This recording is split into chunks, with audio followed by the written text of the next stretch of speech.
Assalamualaikum warahmatullahi wabarakatuh. Mimin sekarang mau ke daerah kota Purwakarta dulu ya guys, temen. Oke, lanjut saja ceritanya. Bab 249. Izinkan saya mengajukan pertanyaan kepada Anda. Song Kyu baru berusia 17 tahun ini. 5 tahun lalu, dia tidak terlalu memikirkan kedatangan Chu Chen. Apalagi dari mana asal Chu Chen. Tentu saja, saya selalu merasa jijik terhadap saudara ipar idiot yang datang mengunjungi saya. Malam ini adalah pertama kalinya dia melihat kartu identitas Chu Chen. Alamat di sana membuat Song Kyu tercengang. Kakak ipar saya sebenarnya berasal dari sebuah desa kecil di provinsi Anhui tidak jauh dari Gunung Huangshan.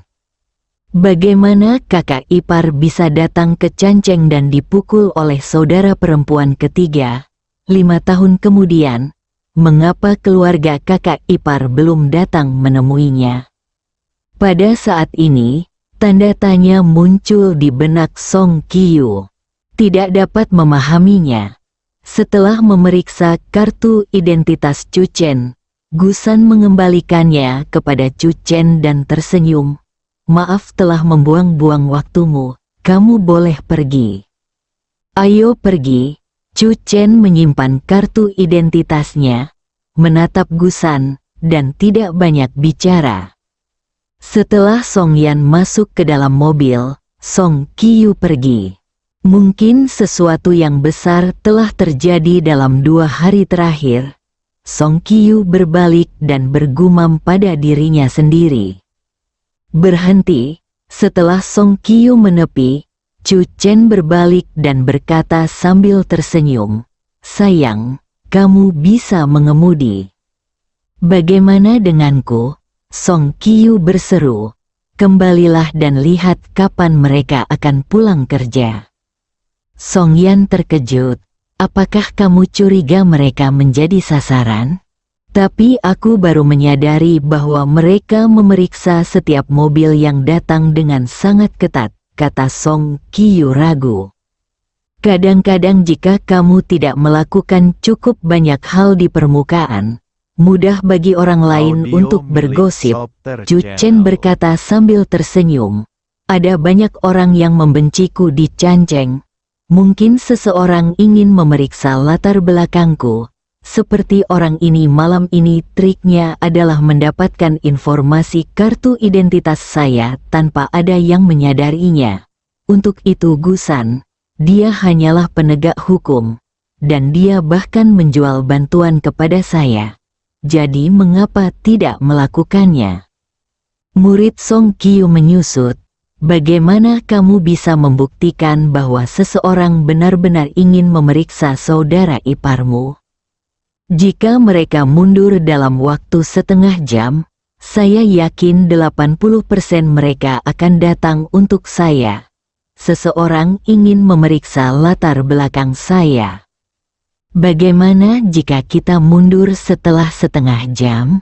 Saya juga tidak meragukan penilaian saya." Chu Chen menjawab dengan serius. Setelah Song Kyu keluar dari mobil, dia melihat mobil itu pergi. Setengah pertemuan, lagu Kyu, lalu apa gunanya aku diam dan mengamati? Song Kyu tiba-tiba mengangkat kepalanya, wajahnya menjadi gelap. Dia mengerti bahwa Chu Chen hanya ingin dia turun dari bus. Pada saat ini, Song Kyu memiliki sesuatu dalam pikirannya yang dia tidak tahu harus mengatakannya atau tidak. Setelah Chu Chen kembali ke villa, dia segera mandi. Ketika dia keluar, Song Yan sudah membuat teh. "Istriku sangat baik." Chu Chen mendekat dan duduk. Song Yan meliriknya dan bertanya, "Apakah kamu yakin seseorang benar-benar ingin memeriksa latar belakangmu? Tidak ada hal aneh yang terjadi tanpa alasan." Chu Chen menyesap tehnya dan memujinya beberapa kali sebelum melanjutkan, "Saya telah memprovokasi begitu banyak orang. dan wajar jika orang lain menyelidiki saya. Song Yan melirik Chu Chen, kamu masih tahu berapa banyak orang yang telah kamu sakiti. Mulai dari pesta makan malam untuk ulang tahunnya yang ke-23. Selama periode ini, Chu Chen mendorong semua keluarga besar di kota Chan, dan bahkan pengaruh Yang Cheng pun terpengaruh. Setelah gelombang ini, dia memprovokasi musuh yang tak terhitung jumlahnya. Tetapi yang mengejutkan Song Yan adalah Chu Chen tidak pernah mengalami kerugian. 5 tahun lalu, Pendeta Tao Zhang mengatakan bahwa Chu Chen dapat membawa keberuntungan bagi keluarga Song. Sekarang Song Yan merasa bahwa Chu Chen akan tetap menjadi anak keberuntungan 5 tahun kemudian. Apakah kamu tidak khawatir sama sekali? Song Yan bertanya dengan hati-hati, kartu identitasmu. Ketika Song Yan menjatuhkan Chu Chen, dia tidak melihat kartu identitas Chu Chen. Untuk menikahi Chu Chen, kartu identitas Chu Chen dipalsukan oleh keluarga Song melalui beberapa koneksi. Bahkan Song Qiu tidak mengetahui hal ini. Pada awalnya, tidak ada yang menyangka untuk memeriksa identitas menantu keluarga Song. Tapi segalanya berbeda sekarang.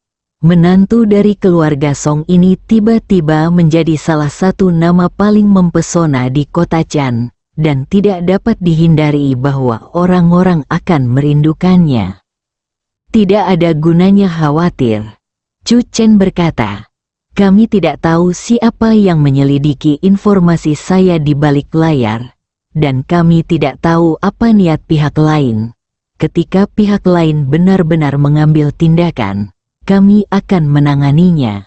Dengan itu, apakah kamu kehilangan kartu identitasmu? Song Yan bertanya. Bagaimana kalau kamu mencari kartu identitas pengganti sebelum mereka dapat mengetahui identitasmu? Chu Chen terkejut. Ia memang tidak pernah mempertimbangkan masalah KTP-nya. Ia mengetahui identitasnya dengan jelas. Chu Chen dibesarkan di Jiuxuanmen sejak kecil. Terkadang ketika dia pergi berlatih, seseorang akan membantunya memecahkan masalah seperti itu. Aham, aku akan menebusnya, jawab Chu Chen. Song Yan mendengar maksud yang agak asal-asalan dan menatap Chu Chen dengan rasa ingin tahu. Dari mana asalmu? Chu Chen, dari keluarga Chu di ibu kota. Chu Chen menjawab dengan serius. Song Yan memutar matanya ke arah Chu Chen. Ini bukan pertama kalinya Chu Chen mengatakan jawaban ini. Namun, Song Yan juga memperhatikan dengan cermat dan menanyakannya. Tidak ada keluarga terkenal bernama Chu di ibu kota. Dan bahkan ada perusahaan keluarga dengan kekuatan yang relatif rendah di ibu kota kawasan bisnis. Song Yan juga memperhatikan bahwa meskipun ada orang bernama Chu, setelah dianalisis, tidak satu pun dari mereka yang ada hubungannya dengan Chu Chen. Song Qiu menelepon dan Gu San sudah menutup tim dan pulang kerja. 1 jam? Chu Chen melirik waktu. Bagaimana menurutmu? Xiao Qiu sudah tahu jawabannya. Chu Chen berkata sambil tersenyum.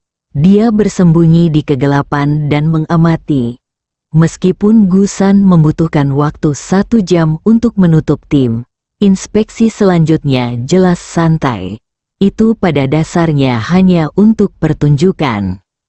Jika mereka mengetahui bahwa kartu identitasmu palsu, Song Yan khawatir, apa yang akan mereka lakukan padamu? Dari Beichen Group hingga Jiucheng Pharmaceutical, semua orang menggunakan nama Anda. Chu Chen memandang Song Yan dan berkata, sejujurnya, kartu identitas saya bahkan tidak memiliki catatan pembukaan kamar. Dan saya tidak pernah berpikir mereka bisa menggunakannya untuk itu. Artikel yang luar biasa. Tentu saja, Mereka dapat mengekspos saya dan menuduh saya memalsukan kartu identitas saya. Tetapi mereka pasti tidak akan puas dengan hukuman setingkat ini. Dan bahkan jika mereka mengungkap saya, tidak akan terjadi apa-apa pada saya. Karena kartu identitas tersebut adalah pekerjaan ayahku saat itu. Serahkan pada seseorang yang melakukannya. Song Yan terus menganggukkan kepalanya. Tetapi ketika dia mendengar kata-kata terakhir Chu Chen, dia benar-benar tercengang. Apa maksudnya? Orang ini, Chu Chen ingin ayahnya yang disalahkan. Song Yan melirik Chu Chen dan berkata pelan, "Kamu adalah menantu yang baik. Sayang, izinkan aku mengajukan pertanyaan padamu." Chu Chen sepertinya tiba-tiba tertarik. Song Yan bertanya, "Apa masalahnya? Jika ayahmu dan aku mendapat masalah pada saat yang sama, dan satu orang harus berdiri dan mengambil tanggung jawab, siapa yang lebih suka kamu biarkan?" Lagu Yan, bab 250. Pertemuan kesempatan. Song Yan jelas tidak terlalu tertarik membicarakan masalah ini dengan Chu Chen. Dia melirik ke arah Chu Chen dan kemudian kembali ke kamar. Pintu kamar tertutup. Jika kamu mendapat masalah pada saat yang sama, Song Yan bergumam pada dirinya sendiri, jika suatu hari dia punya jawabannya sendiri. Keesokan harinya, dua tamu datang ke keluarga Song pada waktu yang sama, dan mereka bertemu di depan pintu keluarga Song. Huang Fu dan Yu dan Xia Bei. Xia Bei dengan sopan mempersilahkan mobil Huang Fu dan Yu masuk lebih dulu. Setelah mendengar berita tersebut, Song Xie yang buru-buru keluar untuk menyambutnya. Setelah Huang Fu dan Yu memarkir mobil, mereka kebetulan bertemu Song Xie yang sedang berjalan keluar. "Selamat pagi, pemimpin aliansi Huang Fu. Chu Chen mungkin belum bangun.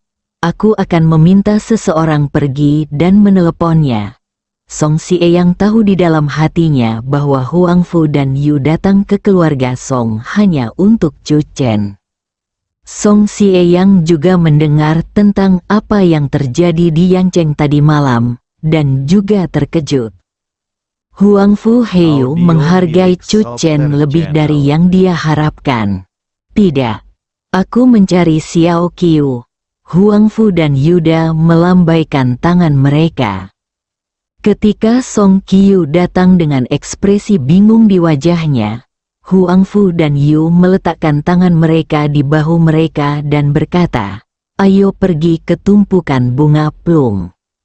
Tanpa penjelasan apapun, dia menarik Song Qiu menuju tumpukan bunga plum Danau Song. Xia Bei muncul di belakang dan tertegun sejenak.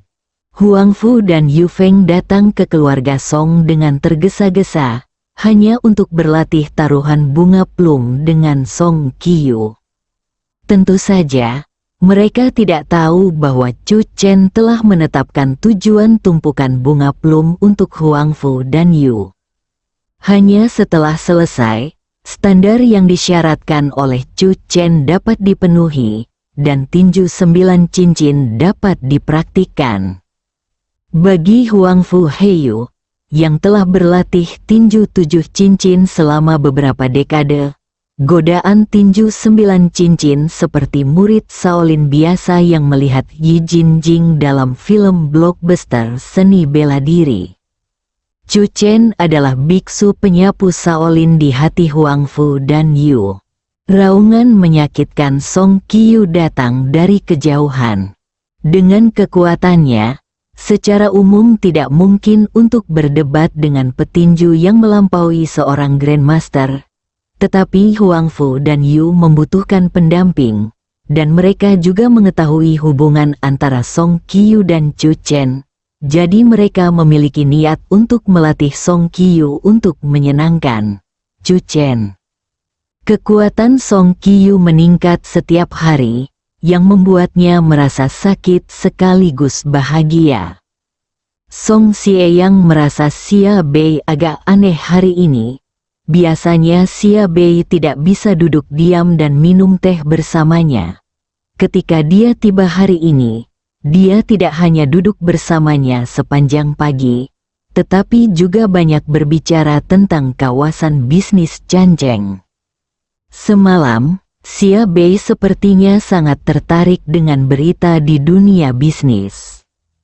Yang lebih mengejutkan Song Sieyang adalah meskipun Xia Bei jarang bersentuhan dengan hal-hal ini, ketika dia sedang mengobrol dengan Xia Bei, beberapa pendapat yang secara tidak sengaja diucapkan Xia Bei membuat Song Sieyang merasa segar.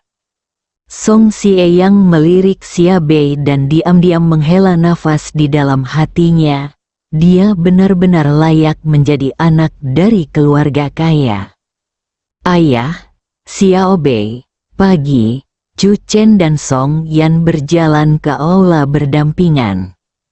Kakak Chen, Xia Bei segera berdiri. Halo, kakak ipar. Chu Chen berjalan mendekat dan memandang Xia Bei. Kamu bersemangat. Saya telah memutuskan. Xia Bei berkata dengan serius, mulai hari ini, saya akan belajar dan bekerja keras, dimulai dengan Bei Chen Pharmaceutical.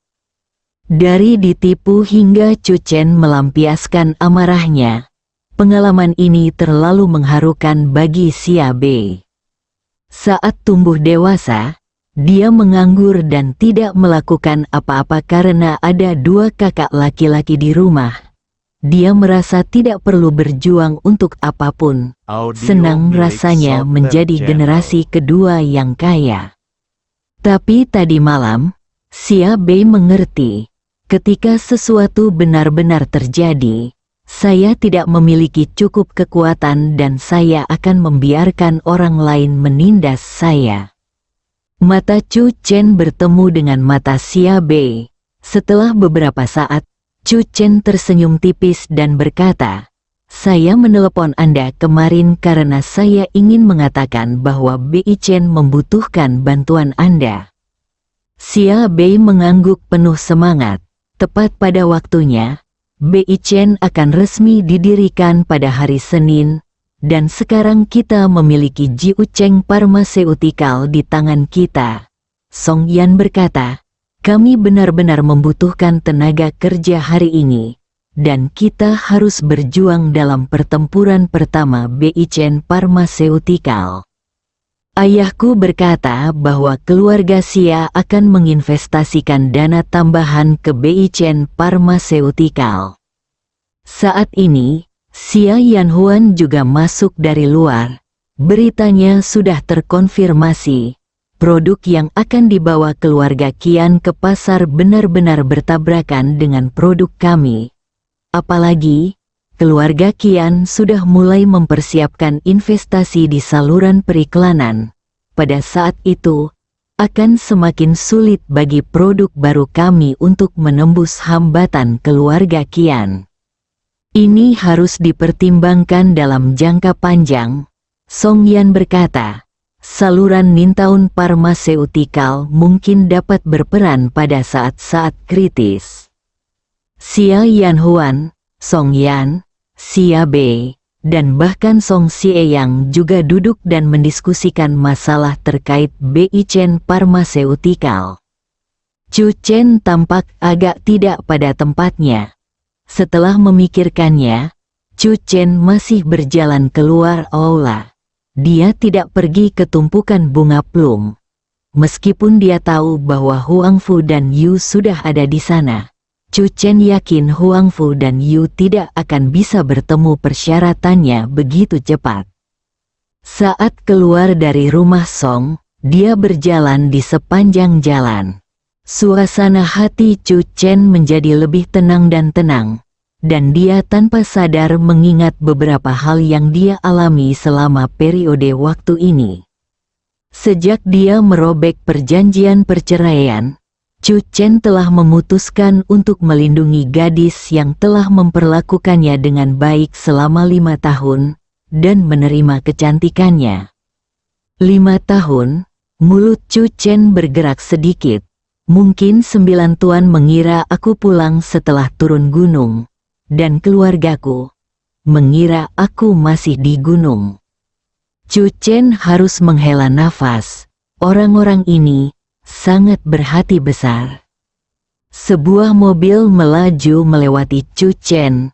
Tiba-tiba, mobilnya melambat perlahan. Chu Chen mendongak dan melihat mobil itu berhenti di pinggir jalan. Pintu terbuka dan sosok tak terduga muncul di depan Chu Chen. Xiao Lang, Chu Chen menatap sosok di seberangnya.